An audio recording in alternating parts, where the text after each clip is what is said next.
I, 29, have a husband named Matt, 32, and an older brother named Tony, 32. Tony has a wife named Anna, 33. Tony and I both went to boarding school growing up. I went to an all-girls school, and he went to an all-boys school across the country. Because of the distance we weren't very close as kids, and I didn't know much about his life back then.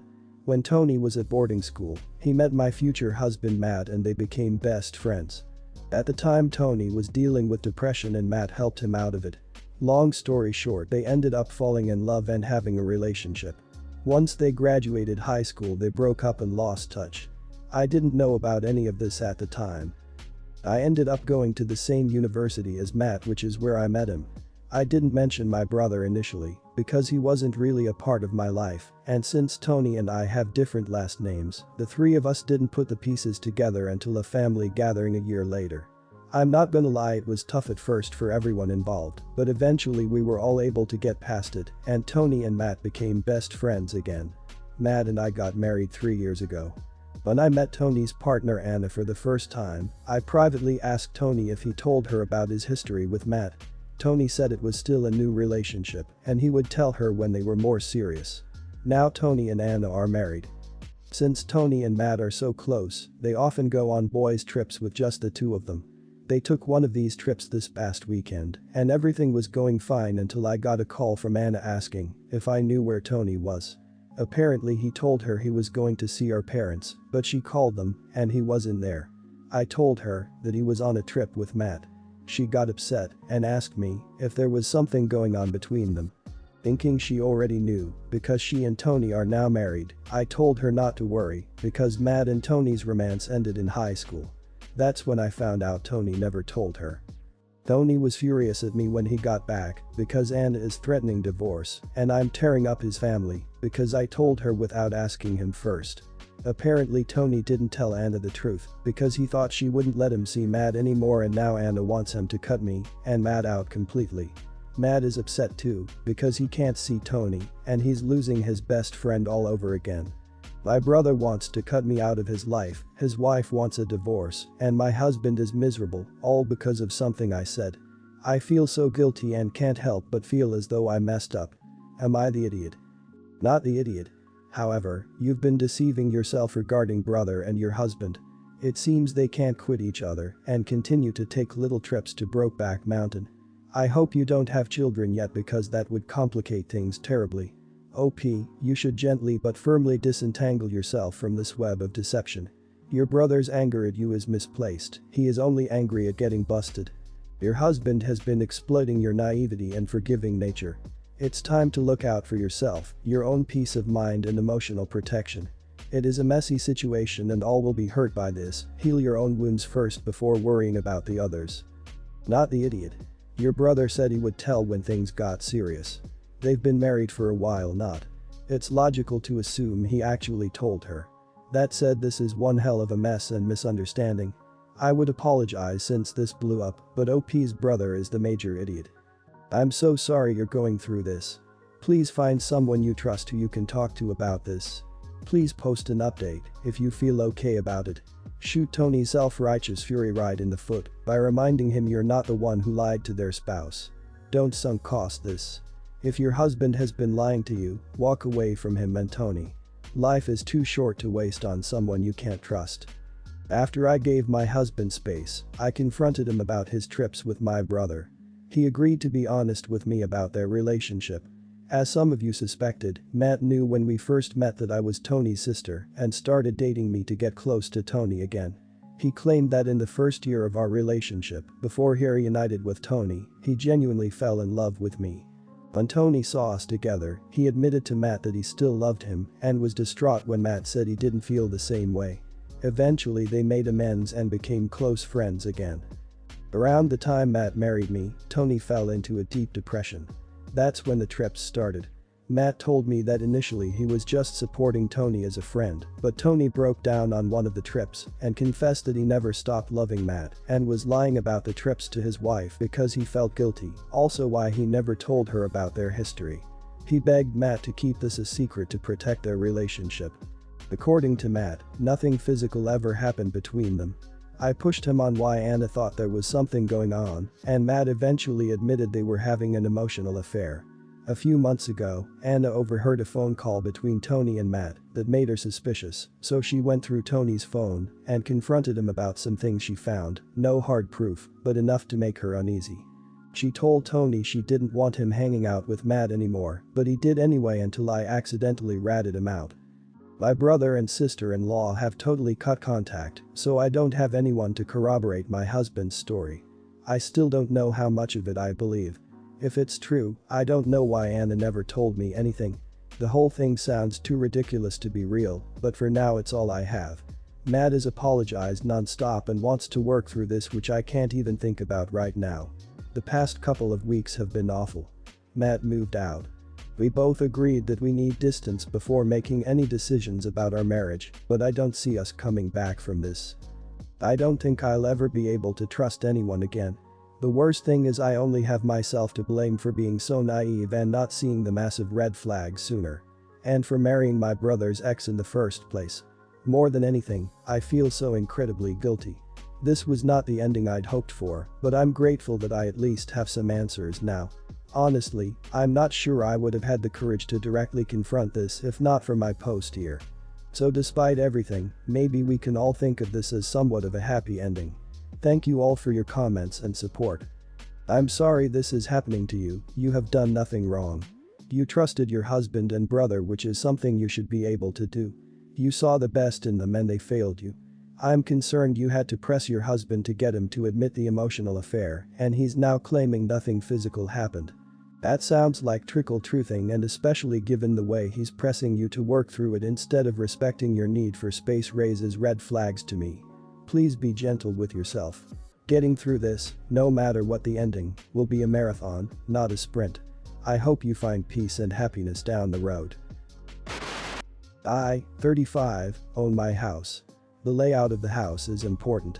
The basement is a mother-in-law's suite, a medium bedroom, a living area and a small kitchenette along with its own full bathroom. It has its own entrance. The first floor is the kitchen, dining room, and a great room, powder room and a mudroom connecting to the garage. The upstairs is the master bedroom with a master bath and massive walk-in closet.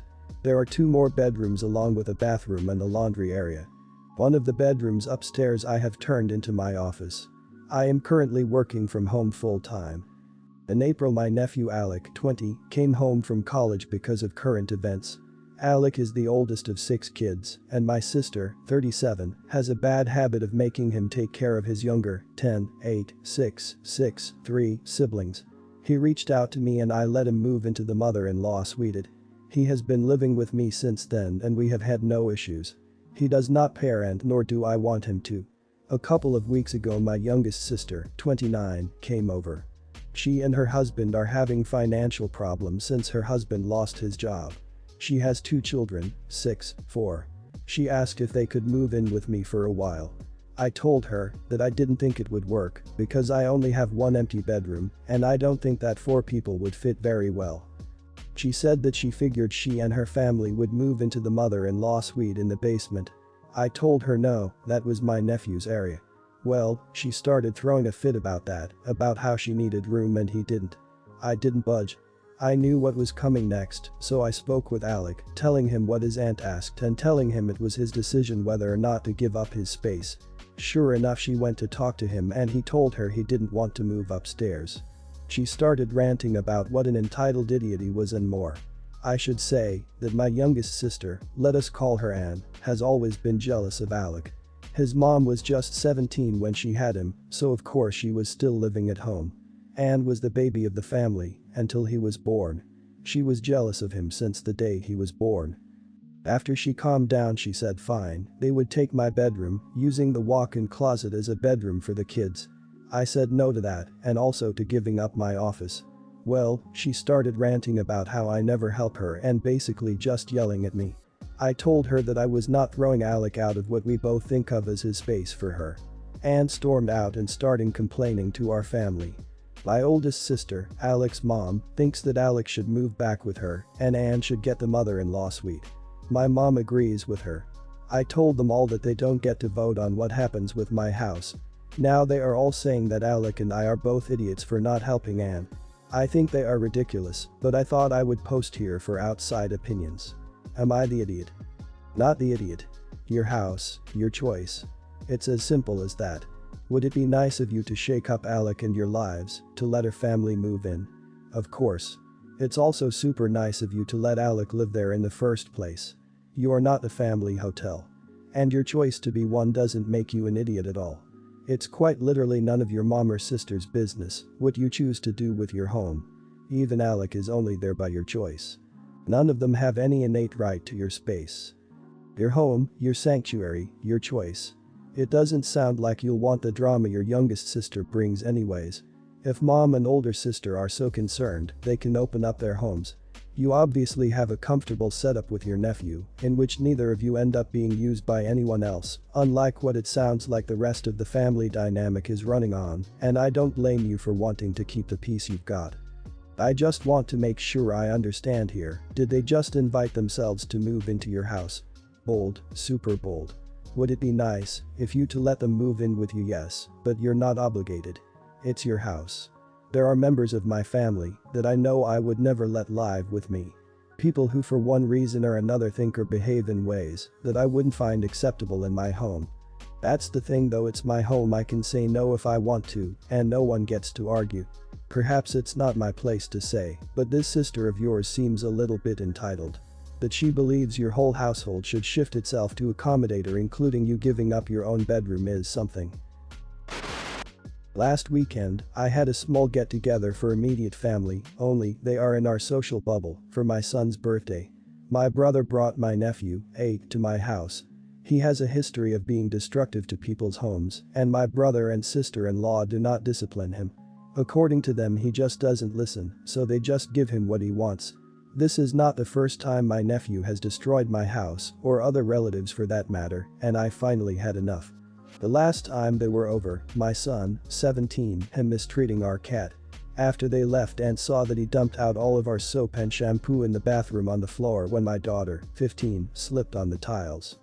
This last visit he drew all over a brand new couch with the markers sister-in-law brought for him to color with. I had asked her to not let him color on the couch, instead he should color at the kitchen table, so it could be washed off. When I confronted my sister-in-law about it, she told me it's just a couch, you can get slip covers. I told her that wasn't the point, that once again he has come to my house and destroyed something, and I was tired of having to pay to clean or replace the things he destroyed. My brother intervened and said that I was being overdramatic and that he was just a kid. I told my brother that they needed to leave. The next day I called him and told him that they weren't welcome back into my house and that they could either pay for someone to come clean the couch or for the cost of a replacement. My brother told me that it was never going to happen. An hour later I get a call from my other sister who congratulated me for sticking to my guns, and she plans to do the same. My mom got wind of this and called me and told me that I was being out of line and that nephew doesn't mean to do this and that it was an accident. That according to sister-in-law you can barely see it and I was just trying to get a free couch. So I sent my mom a picture of the doodles on my couch that nephew made. She now agrees my brother should absolutely pay to clean the couch or replace it, but that I am going too far by banning them from my home. I told her I disagreed and that he can always go to her house and destroy her stuff if she wants to see us all together. Am I the idiot for not inviting them to my house anymore? Not the idiot. It really isn't acceptable for a kid that is 8 years old to be destroying things like that. Seems pretty rude and disrespectful that your brother wouldn't even discipline his kid or offer to pay for your destroyed stuff. Also, the fact that the kid was mistreating the cat is a big red flag, and honestly, protect your pets and your house before anything else. Your daughter slipped and could have gotten really injured from what this kid did. Don't let them back in the house. It really seems like your brother and his wife have no regard for anyone else and are very entitled. It's your house and your stuff.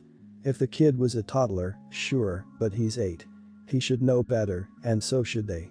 Now I'd still say it's important you try to keep a connection with them. Go to the movies together, hang at the park, spend a day at the beach, when things are more safe of course. Just not at your place. Your nephew is old enough to know he shouldn't ride on furniture and destroy people's stuff. I would expect this from a toddler, drawing on the couch, not an 8-year-old. Your child could have gotten badly hurt when they slip on the titles because of the mess your nephew did. Stand your ground, you have every right to not want your house destroyed. Even your own sister is doing the same, so clearly she too feels the same way. If your brother is okay with his own stuff and home being destroyed, that's fine, but he can't expect others to be okay with it.